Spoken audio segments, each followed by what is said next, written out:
Hey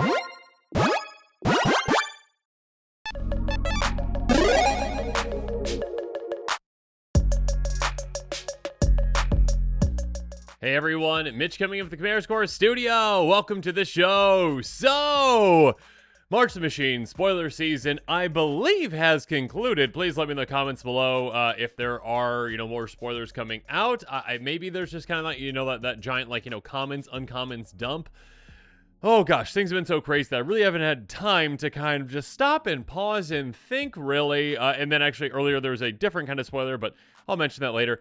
Regardless, there are certain spoilers that I want to get to, and I wanted to get to yesterday at the end of the day, but did not have time. There were too many exciting ones, so today I am wrapping those up. At least, hopefully today I can wrap those up.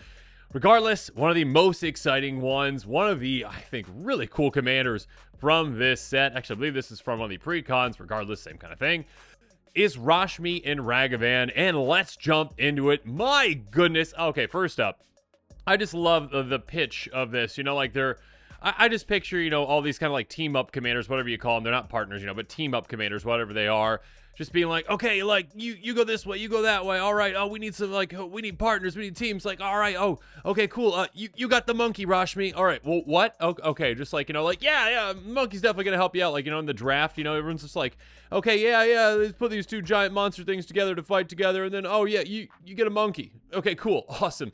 Just a really cool partner combination. Yeah. Team combination, whatever it's called. Regardless, what the card does is so cool. 2/4 elf monkey. Hilarious on the creature type there. Costing 1 green, blue, red. So obviously a combination of the two. Rashmi being Simic, and then Ragavan being obviously red. But yeah, here we go. Ready? Whenever you cast your first spell during each of your turns, exile the top card of target opponent's library and create a treasure token. Interesting. Let's see where we're going. Then you may cast the exile card without paying its mana cost. If it's a spell with mana value less than the number of artifacts you control, if you don't cast it this way, you may cast it this turn. So this is all worded in a very interesting way. First up, okay, at the very end, it says, if you don't cast this way, you can cast this turn. That, I believe, is just kind of help you essentially with timing, essentially on certain things. Like, I mean, if you got a Wrath off the top of someone's library, and you're like, I kind of need to set something up first before I actually cast that, you might be able to do something like that. I mean, or, if you play a land later, or, if you ramp later, or cast a ritual or whatnot, it would kind of give you access to, enough mana to do it. That's an interesting way that they put it. I don't think I've ever seen it that way. Regardless, the potential for this commander is pretty cool because basically, first up, every single time,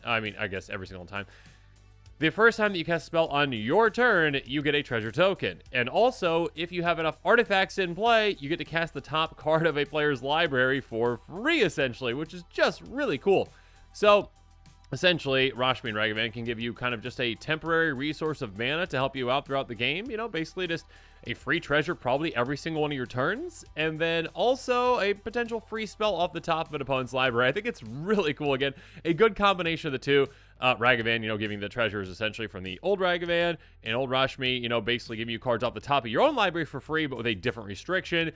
Yeah, there are plenty of ways to fill the board with a lot of artifacts. There are plenty of ways to, well, just ensure that essentially whatever you hit off the top of someone's library, unless it's like Draco, which maybe even at a certain point you can cast Draco off someone's library if you really want to, 16 mana. Yeah, you are able to then cast that spell.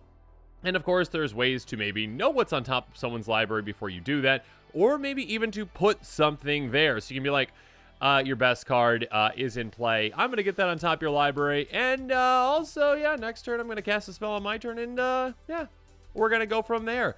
Now, do keep in mind, obviously, again, the way that this is worded is it's only during your turns. If this was on every single player's turn, that would be pretty broken. I mean, I guess broken's a word that you don't really want to throw around too much, but that'd be pretty absurd at the very least, just casting things off the top of opponents' libraries for free. And again, with that, you could just cast like, okay, a single mana cantrip spell. Cool, get something giant up the top. Now, you can already do that, but you're limited to just one, obviously. Now, again, it does say on each of your turns, and that is kind of an interesting way, like, during each of your turns, like, during your turn, isn't that the exact same thing, technically? Because, yeah, if you take an extra turn, it's still your turn. I mean, rules lawyers out there, let me know in the comments below why it's worded exactly that way, but yeah, an interesting commander, one that can give you a lot of free value throughout the game, again, with the treasures, and then, obviously, also just nice value off the top of your opponent's libraries, too. So, yeah, a really cool combination. I think a lot of players are going to be really excited about it. And yeah, if you're one of those players, make sure you check out that card list link in the description below and consider picking up some of these cards sooner rather than later because, yeah, when a new exciting commander like this one is spoiled, and I think a lot of players are going to be really excited for the Elf Monkey Commander.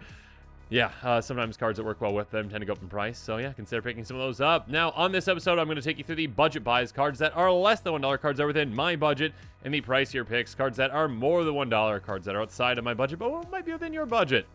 Now, with all that said, let's jump into those budget buys. We're going to start off with an interesting one called Faye Offering. So this is a card that, well, it's an enchantment. It says at the beginning of each end step, if you've cast both a creature spell and a non-creature spell this turn, create a clue token, a food token, a treasure token.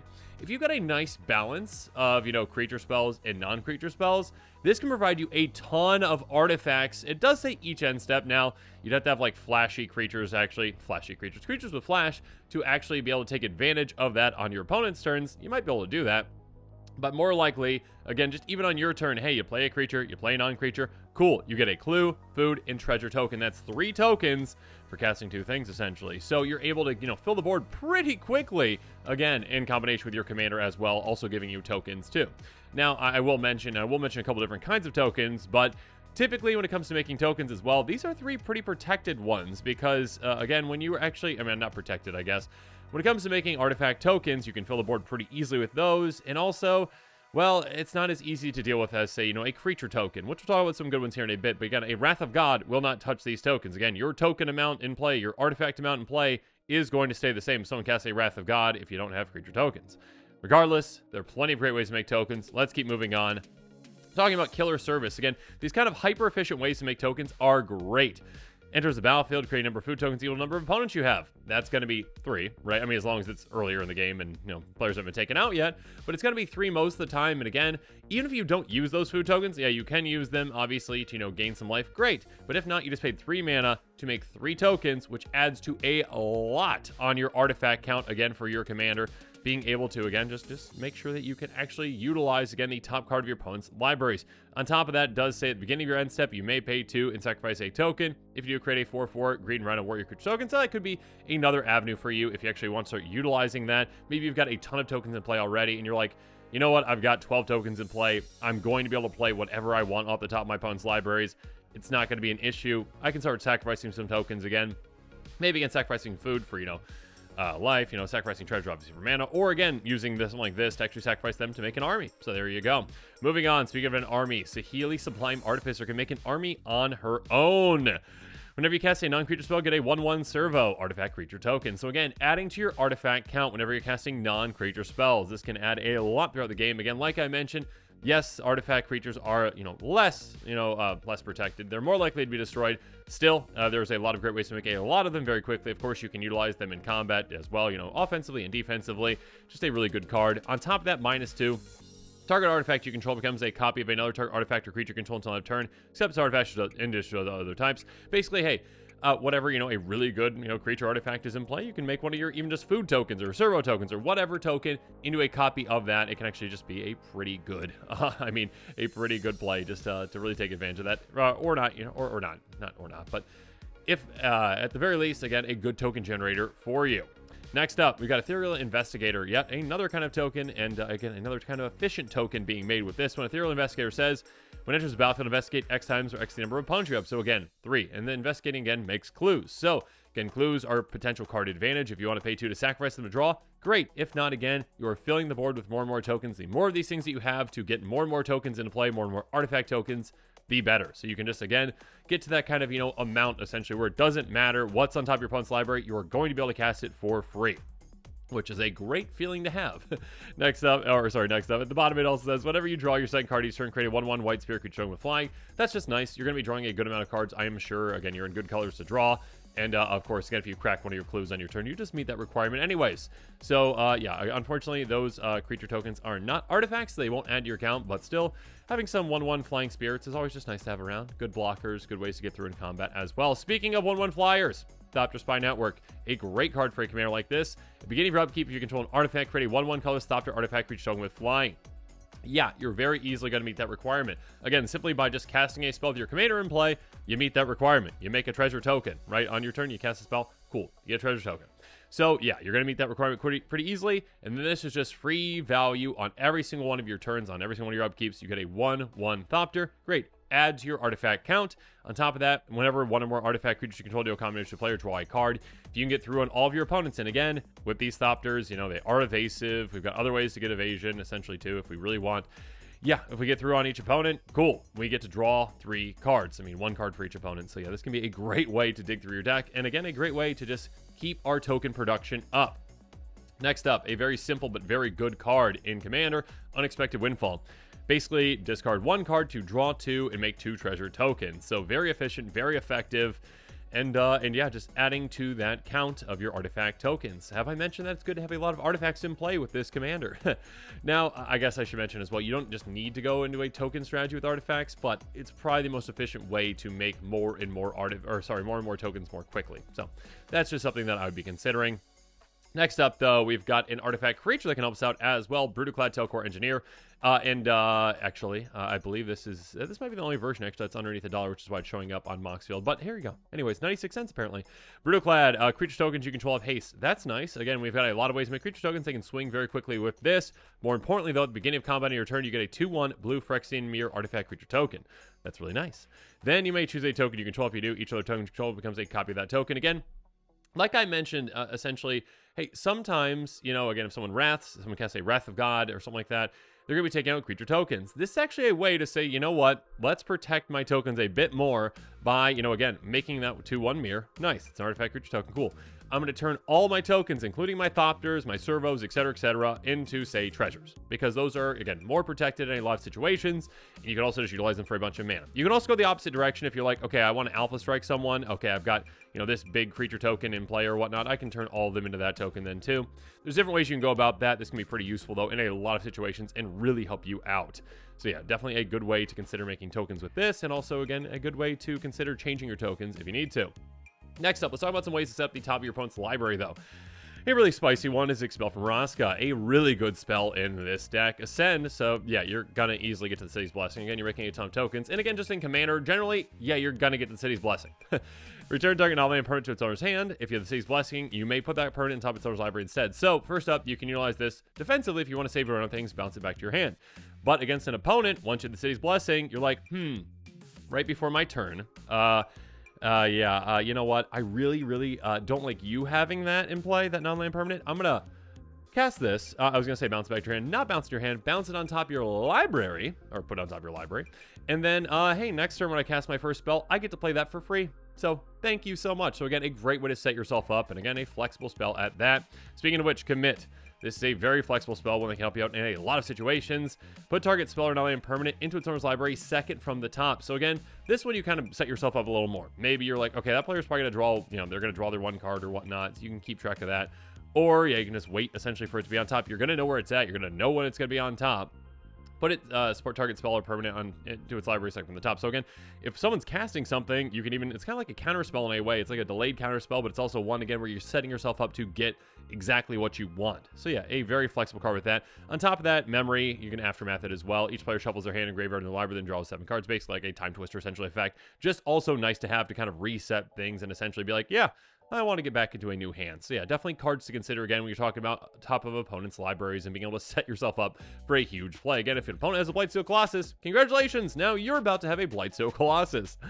Speaking of which, Psychic Surgery. I really like this card. It's a really spicy one, and one that can have a huge impact with this commander. It says enchantment. Whenever an opponent shuffles their library, you may look at the top 2 cards of that library. You may exile one of those cards, then put the rest top of that library in any order. So essentially, hey, first up, this is just a great way to kind of say, you know what? I don't like certain cards that you're going to potentially get. So again, they crack an Evolving Wilds, they cast a Rampant Growth. There are an absurd amount of times where players are going to be shuffling their library, any kind of tutor effect, essentially. There are a lot of times when opponents are just shuffling their library. Again, if you're playing against a green deck, any kind of land ramp, going to be shuffling your library. And basically when they do that, again, you get to look at the top of their library and say, I don't like that, or I don't like that. But with this commander specifically, you can kind of set yourself up again and be like, oh, actually, I really like that, but not for you. For me. So essentially you're just like, okay, yeah, I'll exile this one, I'll leave that one on top. I know you're not gonna be drawing anything essentially or whatnot, and then yeah, just set yourself up well. So yeah, This is an interesting card and one that can just provide you a lot of value throughout the game. And yeah, just a very low to the ground, interesting enchantment. But now that I've talked about all the budget buys, it's time to move on to the pricier picks. Again, cards that are unfortunately outside of my budget, but might be within yours. And maybe if they get reprinted a couple more times, they are within my budget. Mishra's Bobble, very close. $1.18. And I probably should have mentioned, right underneath the card, there should be the price of each of these cards. Moxfield does a great job, and it pulls the lowest price. Sometimes those prices differ slightly from Scryfall, which is actually where I kind of start off and kind of do my searching for cards. So if it's just slightly off on some of these, the budget buys and the pricier picks, you know what I mean. Okay, regardless, they're fine, okay?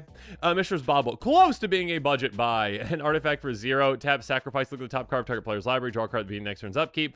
Yep, basically just a great way to, for free, I mean, it's a free cantrip anyway, essentially a delayed cantrip, but for free, look at the top of someone's library and be like, do I like that or don't I? Again, if you're kind of just starting things off with this kind of a deck, you know, if you don't know the player you're playing against, if you don't know the deck you're playing against, you can be like, okay, I'm about to cast something, Rashmi is in play, Rashmi and Ragavan's in play. I'm going to just look at the top of the player's library. I'm going to replace this, essentially. It's going to come, I'm going to draw a card off of it, essentially, at the beginning of the next turn's upkeep, right? And then, yeah, I know what's on top. Do I want to target that player or don't want to target that player? Again, you want to make these a little more efficient if you can. Speaking of which, oh, yeah, if you got the budget for it, I mean, this is actually a lot cheaper than it used to be. Jace the Mind Sculptor, $35 now, apparently. +2, look at the top card, target player's library, and put that card on the bottom of the player's library. There you go. Basically fate sealing, right? But yeah, essentially you can say, okay, before I'm about to cast this spell on my turn, I can be like, you know what? Do I think that player is something good? Cool. If it's something that I can use, great, I'll keep it on top. If it's something I can't use and maybe they can use, I'll put it on the bottom. If it's a useless card, they get to keep it on top. Great. Also, Jace the Mind Sculptor has a lot of other great things too. Draw 3 cards, put 2 cards in your hand on top of your library in any order. Brainstorm, essentially. -1, return target creature to owner's hand. Nice. -12, exile cards from target player's library. Then that player shovels their hand in their library. Basically, that player loses the game, essentially, is kind of how that really works. Regardless, a good card for a deck like this. Parallel Lives. Hey, your commander's going to be making a lot of tokens. Also, you've got a lot of ways to make a lot of tokens. Parallel Lives is a great card to double it up. There's a reason this is $44. It sees play in a lot of decks. There's a lot of ways to make a lot of tokens. A lot of players like making a lot of tokens. Yeah, just doubling up those tokens is going to be great. Again, even just with your commander, casting a spell, making a treasure. Now you get 2 treasures instead of 1. You can make your artifact count absurdly large, absurdly quickly with something like this in play. Speaking of which, yeah, okay, I just got to mention this as well. Doubling season, yeah, basically, if I don't mention this when it comes to a commander that makes tokens or likes tokens, yeah, I get yelled at in the comments below, so there you go. I'm mentioning it. $88 for a reason, doubles up your tokens, doubles up counters. You got counter synergies in the deck as well. Cool, good for you. So, and also doubles up your Planeswalker coming into play with counters too. So if you got Jace the Mind Sculptor, have fun with that. Oh, gross. Speaking of fun, for you at least, if you're playing this, Dockside Extortionist, gross. This can just on its own help your commander essentially meet the requirement of having enough artifacts in play to cast anything off the top of players' libraries. Basically, just by playing this once. A 2-mana Goblin Pirate. 2 mana, right, Wizards? 2 mana! Gross! Enters the battlefield, create extra tokens through X the number of artifacts and enchantments your opponents control. Yep, very easy ETB to use and abuse if you really want to. And, yeah, hey. A lot of treasures, an absurd amount of treasures. So many treasures that you can never spend them all in a lifetime. And again, enough to essentially meet whatever requirement you need with your commander for essentially, you know, casting the top of your opponent's, you know, library. Throwing me off a little bit. Counter Manufacturer. I love this card. Please reprint it, Wizards. I wish it was more budget friendly. I mean, it's $2.17, but again, outside of my budget, might be within yours. If you create a clue, food, or treasure token instead, create 1 of each. My goodness, does this just increase your production essentially threefold, right, on those kinds of artifacts? If you're, you know, artifact tokens, if you're focusing on those again, like cards I mentioned earlier, hey, every single time you do that, you're making more and more. You're basically getting 3 times the value every single time. And yeah, this just kind of adds to the amount of potential card advantage you have with the clues, the amount of life gain, I guess, with food. If you really need to gain some life, cool, good for you. And if you need to utilize your treasures for, you know, mana, you can. Again, when you're making this many tokens, you're gonna have enough essentially to, you know, meet that requirement for whatever's on the top of your opponent's library. Even if it's Draco now at this point, essentially that's 16 mana. I mean, I don't know if you'd really even want Draco, probably not. But yeah. You are able to essentially then utilize your treasure tokens, your clue tokens, your food tokens for other reasons too. Anyways, it's just a very good card. Wizards, please reprint it. One that is incredibly expensive.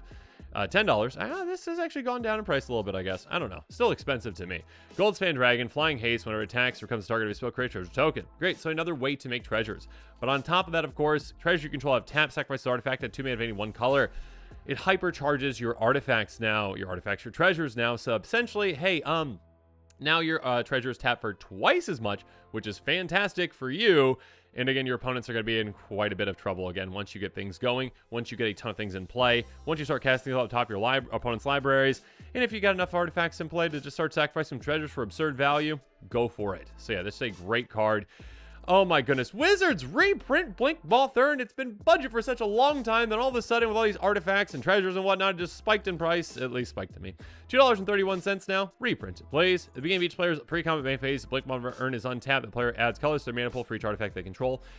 Yeah, we're going to have a lot of artifacts in play again. The name of the game of this commander is, hey, get a ton of artifacts in play. So our goal is to do that very quickly. And when we do, and when we get this in play, this is just going to give us a giant burst of mana again that we can just cast spell after spell after spell. So again, we're going to be casting our opponent's things and basically all of our things and just having a grand old time. Now, do keep in mind, obviously, this does impact your opponents as well. So if an opponent has a ton of artifacts in play as well and you don't want them to have that much mana, maybe don't play this, or maybe find a way to tap it, or maybe find a way to just bounce it back to your hand after you've already utilized it. So yeah, definitely keep that in mind.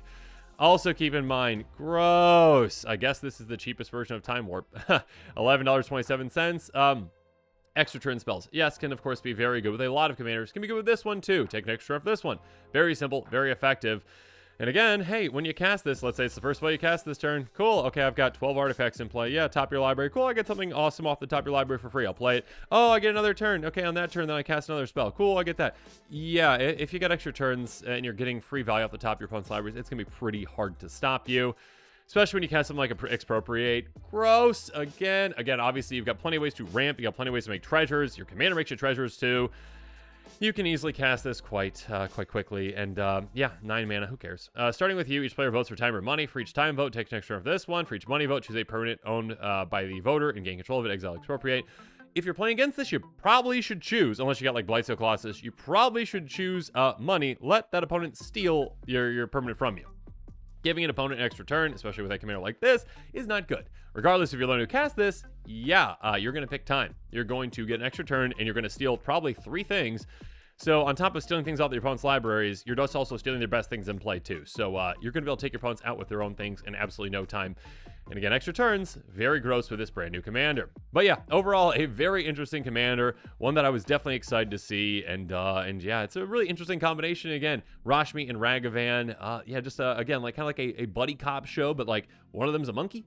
Yeah, I'm sure that kind of shows, you know, like happened before. Or, I mean, like, they had the one with the dog, right? But like, with a monkey, it'd be kind of, I mean, I don't know if I'd watch it. Anyways, an interesting concept for a commander, one that I think, again, has a lot of potential. Again, being able to just be like, yeah, less than, you know, the number of artifacts you control. And it doesn't say, of course, non-token specifically. If it did, they'd have definitely a different budget or different build around it. But yeah, being able to just throw a ton of tokens in play essentially very quickly can ensure that you can utilize the top of your opponent's library very effectively. And again, ways to place things on top of their library, ways to exile things.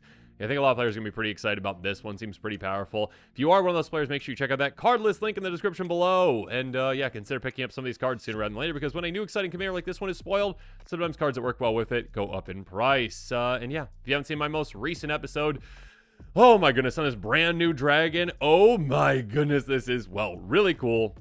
Really fun, and yeah, it can be a pretty impactful commander, so make sure you check that out, and yeah, make sure you comment below, let me know your thoughts on this commander are, and of course, stay tuned for even more exciting quick takes, spoilers, all the other episodes, and as always, thanks again, and have a good one. This show and episodes like this one are possible thanks to viewers like you. If you're looking for an easy way to help support this show, make sure that you like, share, and subscribe. Also, hit that bell notification icon so you don't miss any new episodes. You can also go check out our playmats and other merchandise at thecommandersquarters.com. We also have a ton of brand new t-shirt designs in stock, so make sure you check out those as well. Another easy way to support this show is with our TCG player affiliate links. So whether you're buying a deck or individual cards, you can use this general link right here or one in the description. And the final way that you can support this show is by supporting us directly by becoming a patron. There are many benefits to being a patron, and I truly couldn't do this without all of their support.